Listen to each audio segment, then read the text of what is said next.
안녕하세요. 삶의 지혜와 깊은 영감을 나누는 시간입니다. 잠시 우리의 분주한 일상을 내려놓고 영혼을 울리는 이야기에 귀 기울여보는 것은 어떨까요? 오늘 우리가 함께 나눌 이야기는 우리 인생의 광야에서 길을 잃었다고 느낄 때 어떻게 새로운 길을 찾아 나아갈 수 있는지에 대한 깊은 통찰을 담고 있습니다.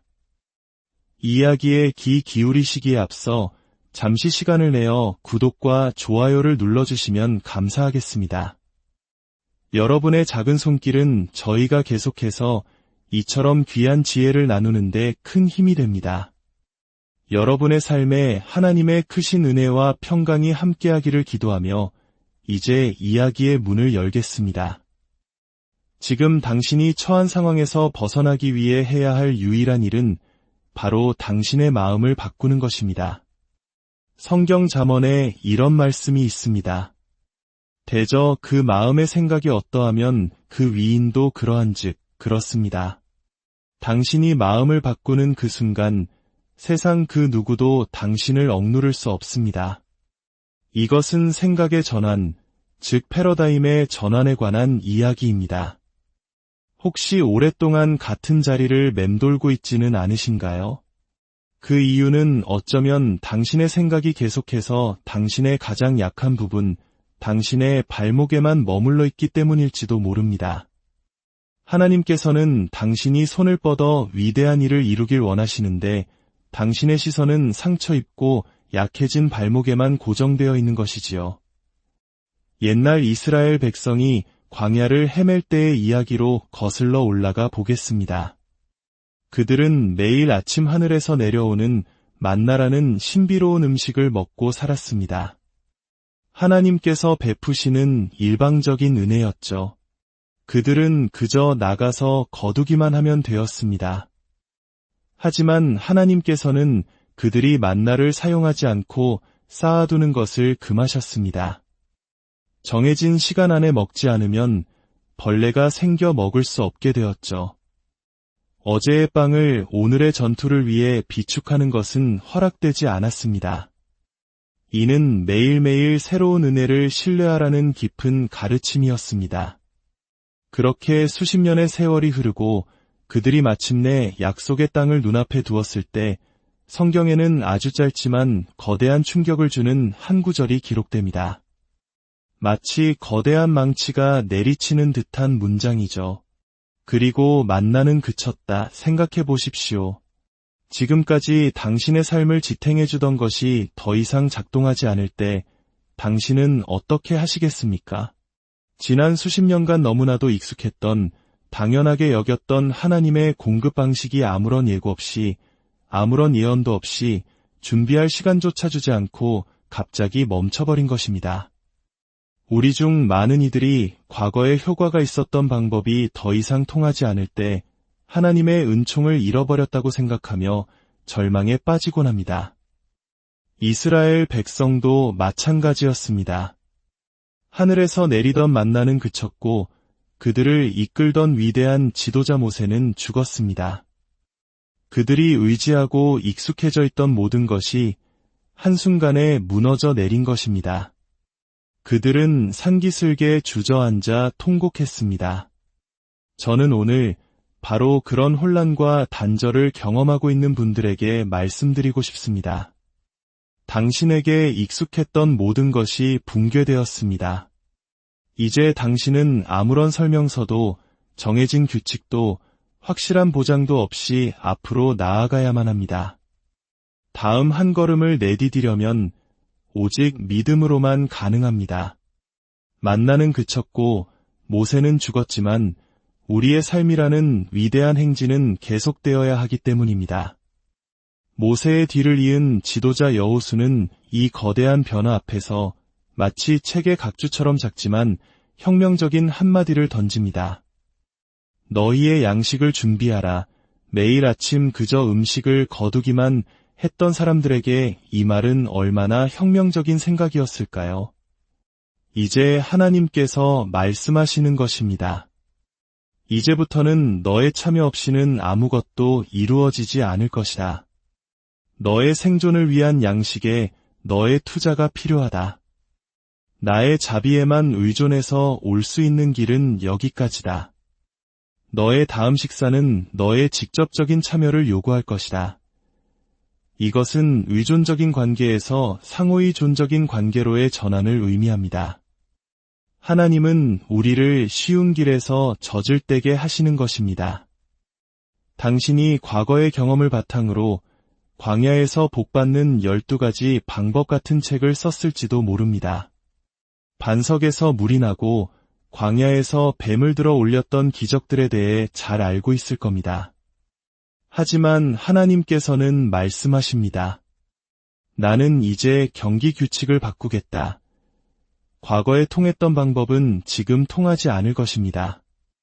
당신을 여기까지 이끌었던 것이 당신을 저 너머로 데려가지는 못할 것입니다. 거대한 패러다임의 전환이 일어나고 있습니다. 만약 당신에게 유연성이 없다면, 만약 당신이 변화에 적응할 지혜가 없다면 당신은 다음 차원으로 진화할 수 없을 것입니다. 만나는 그쳤고 모세는 죽었지만 우리의 행진은 계속되기 때문입니다. 너희의 양식을 준비하라. 이 명령은 단순히 요리법을 바꾸라는 의미가 아닙니다. 이것은 당신의 사고방식 자체를 바꾸라는 명령입니다. 훌륭한 요리사는 요리하는 시간보다 준비하는 시간에 더 많은 공을 들입니다. 며칠 전부터 양파를 다듬고 치즈를 갈고 고기를 재워두죠. 왜냐하면 준비의 시간이 요리의 시간보다 훨씬 더 중요하기 때문입니다. 하지만 우리는 어떻습니까? 우리는 전자레인지와 같은 즉석의 시대에 살고 있습니다. 진정한 식사에 대해 이야기하기가 어렵습니다. 우리가 먹는 것은 음식이 아니라 생물학적 실험에 가깝습니다. 냉동실에서 꺼내 전자레인지에 5분 돌려 뜨겁게 데워진 것을 우리는 음식이라고 부릅니다. 하지만 그것은 진짜 음식이 아닙니다. 진짜 음식은 준비의 시간을 요구합니다. 어쩌면 당신은 지금 인생의 준비의 시간을 보내고 있는지도 모릅니다. 주변 사람들이 보기에는 당신이 예전 같지 않다고, 무언가에 정신이 팔려 있고 관계에 소홀하다고 느낄 수 있습니다. 하지만 당신은 교만해진 것이 아닙니다. 당신은 지금 준비의 시간 속에 있는 것입니다. 다음 계절에 당신에게 요구되는 것은 지난 계절의 그것과는 차원이 다릅니다. 지난날에는 친구와 몇 시간이고 의미 없는 통화를 하며 시간을 보낼 수 있었을지 모릅니다. 하지만 지금은 아닙니다. 당신이 가야 할 곳에 도달하기 위해 당신은 지금 준비의 시간에 있습니다. 과거에 당신에게 힘이 되어 주었던 관계나 습관들이 이제는 더 이상 당신의 영혼을 살찌우는 만나가 아님을 깨달아야 합니다. 그것들은 더 이상 당신의 생명을 유지하는 원천이 아닙니다. 남들 이야기로 몇 시간씩 허비하는 사람들은 어디로도 나아가지 못합니다. 다른 사람들이 무엇을 하는지에 대해 이야기하며 또 한 해를 낭비할 여유가 우리에겐 없습니다. 당신은 지금 무언가를 다지고 썰고 준비하고 있습니다. 아직 아무 일도 일어나지 않았지만 당신은 준비의 시간에 있습니다. 아직 문은 열리지 않았지만 당신은 준비하고 있습니다. 아직 길이 보이지 않지만 당신은 준비하고 있습니다. 이것이 바로 믿음의 증거입니다. 아직 일어나지 않은 일을 위해 준비하는 것. 아직 오븐에 넣지도 않았지만 나는 이미 재료를 준비하고 구조를 만들고 있습니다. 왜냐하면 구조와 전략 없이는 목적지에서 성공할 수 없기 때문입니다. 모든 것을 제자리에 올바른 형태로, 올바른 크기로, 올바른 온도로 준비해야 합니다. 때로는 당신의 행동이 남들에게 이해되지 않을 수도 있습니다. 왜 버터를 그냥 밖에 내버려둬? 빨리 사용하지 않고, 아니요, 아직 적절한 온도가 아닙니다. 나는 준비의 시간에 있습니다. 나는 아직 존재하지 않는 것들을 마치 존재하는 것처럼 부르며 준비하고 있습니다. 나는 지금 내가 있는 이 방이 아니라 내가 곧걸어 들어갈 그 방을 위한 용어와 언어를 배우고 있습니다. 나는 내 미래의 언어를 배우고 하나님께서 내 삶에 행하실 일들을 위해 나 자신을 준비시키고 있습니다. 많은 사람들은 그때가 되면 준비하겠다고 말합니다. 하지만 그곳에 도착했을 때는 이미 너무 늦습니다. 도착하기 전에 미리 준비해야 합니다. 앞으로 3일 안에 당신의 삶에 급진적인 변화가 일어날 것이기 때문입니다. 지금이 바로 준비의 시간입니다. 당신은 당신의 부모님 세대의 사고방식을 가지고 당신의 시대를 살아갈 수 없습니다. 당신의 조상들은 광야에서 만나를 먹었지만 그 만나는 이제 그쳤습니다. 이는 당신이 완전히 다른 사고방식을 가져야 함을 의미합니다. 만약 당신이 조상들의 사고방식에 머물러 있다면 당신은 매일 아침 하늘만 쳐다보며 더 이상 결코 떨어지지 않을 무언가를 기다리고 있을 것입니다. 무언가 기적 같은 일이 일어나야만 움직일 수 있다고 생각하며 기다릴 것입니다. 하지만 더 이상 아무 일도 일어나지 않을 것입니다.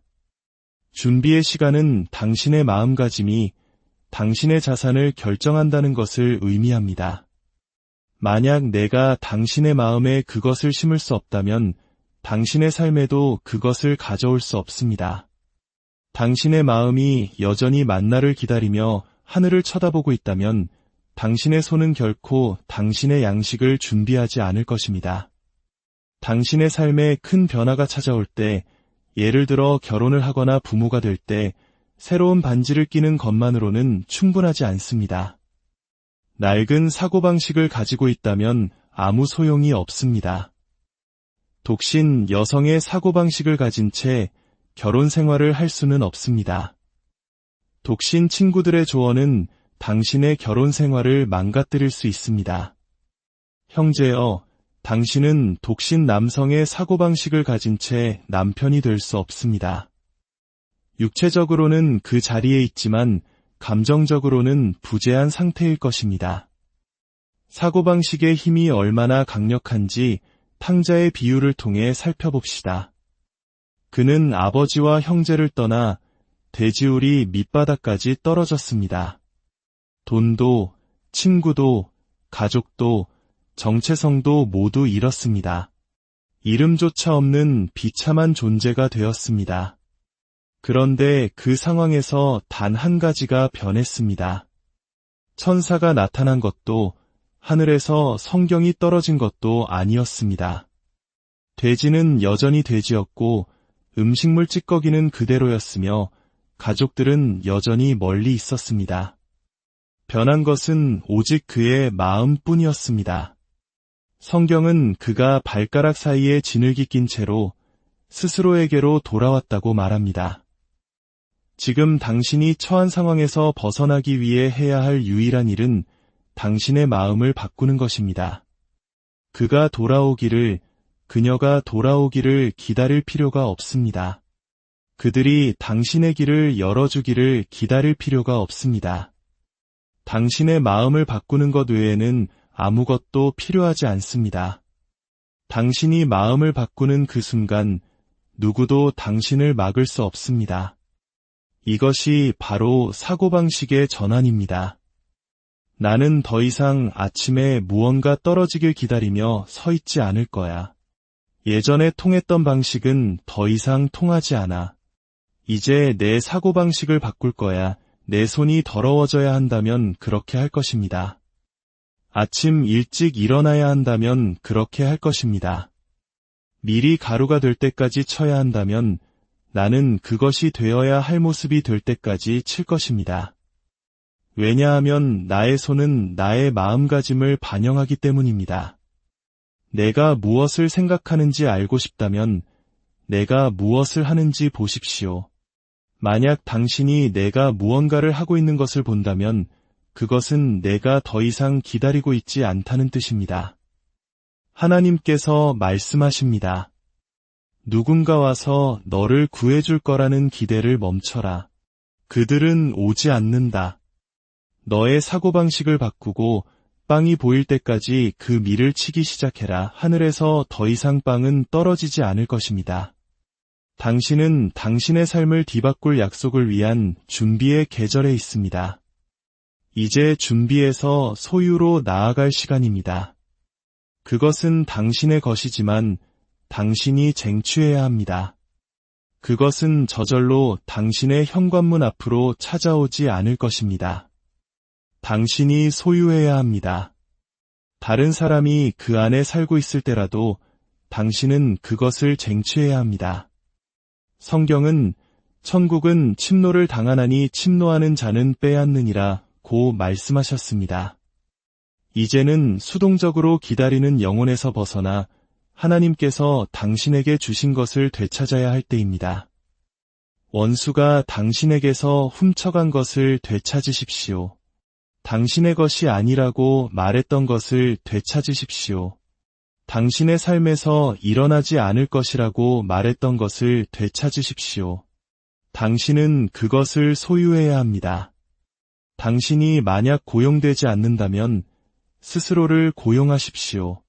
당신에게 일자리를 주지 않는다면 일자리를 만드십시오.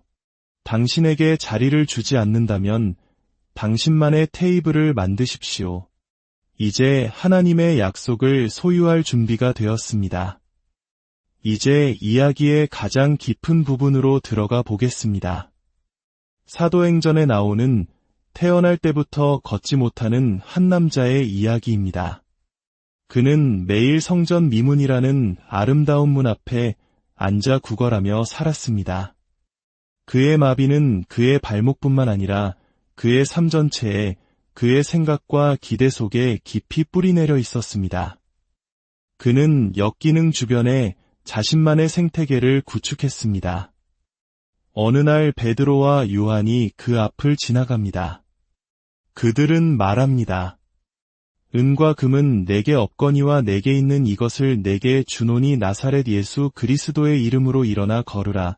그들은 올바른 기도를 했습니다. 합심하여 기도했습니다. 강력한 예수님의 이름을 사용했습니다.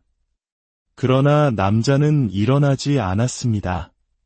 모든 올바른 일을 다 했는데도 아무런 결과가 없는 것처럼 보일 때 우리는 어떻게 해야 할까요? 그때 베드로가 손을 내밀어 그의 손을 잡았습니다. 잠깐만요, 베드로. 그의 문제는 손이 아니라 발목입니다. 왜 문제가 있는 곳이 아니라 멀쩡한 곳을 잡았습니까? 왜 그의 문제에 손을 대지 않았습니까? 바로 여기에 핵심이 있습니다. 당신이 일어서지 못하는 이유는 당신의 힘이 아닌 당신의 문제에만 계속 손을 대고 있기 때문입니다.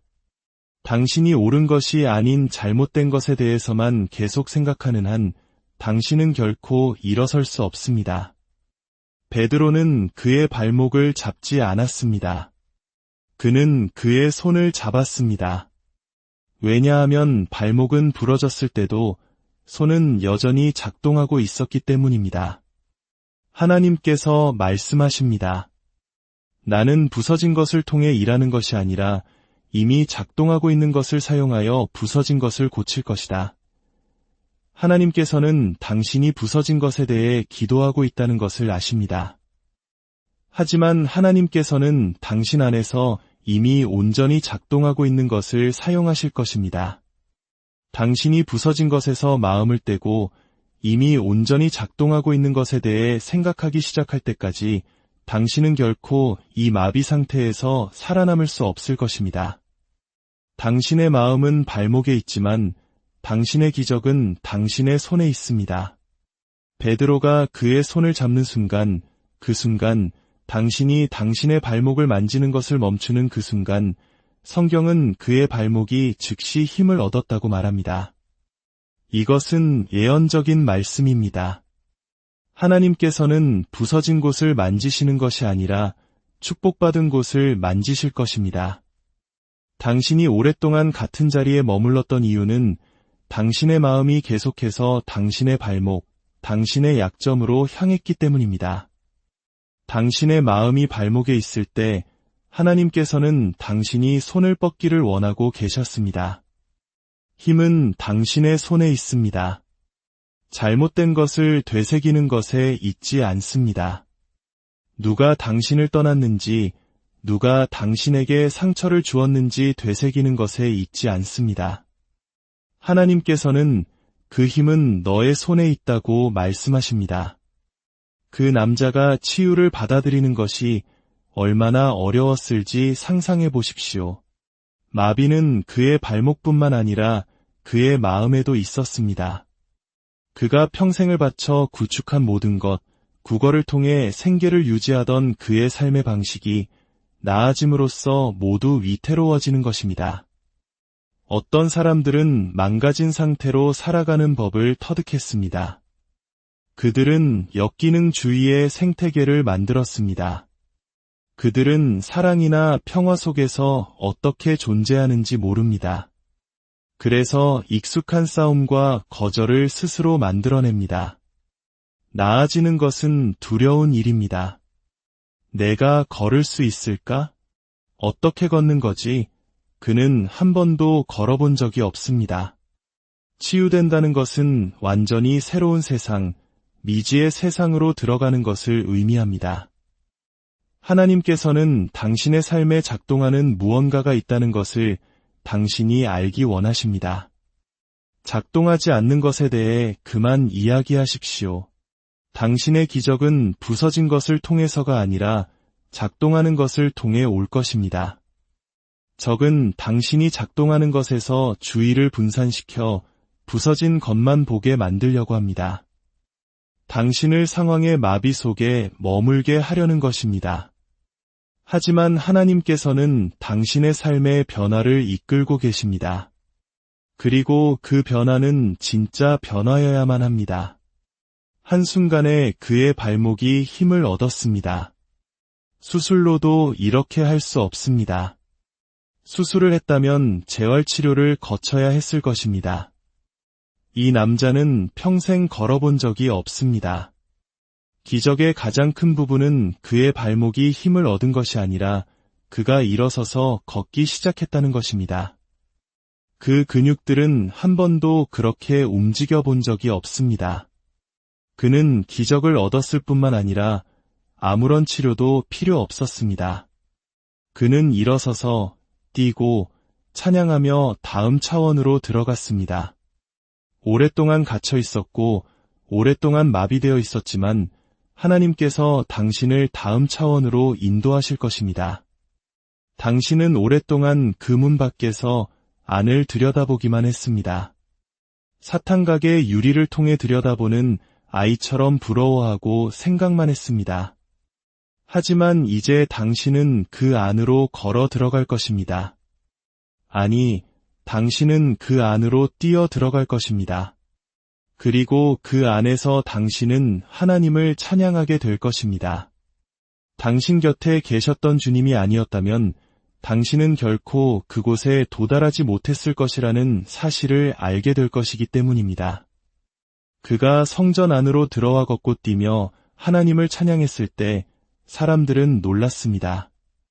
첫째로, 그들은 자신들이 당연하게 여기는 것 때문에 그가 하나님을 찬양하는 것에 놀랐습니다. 그곳에 있던 다른 모든 사람들은 이미 걷고 뛸 수 있었습니다.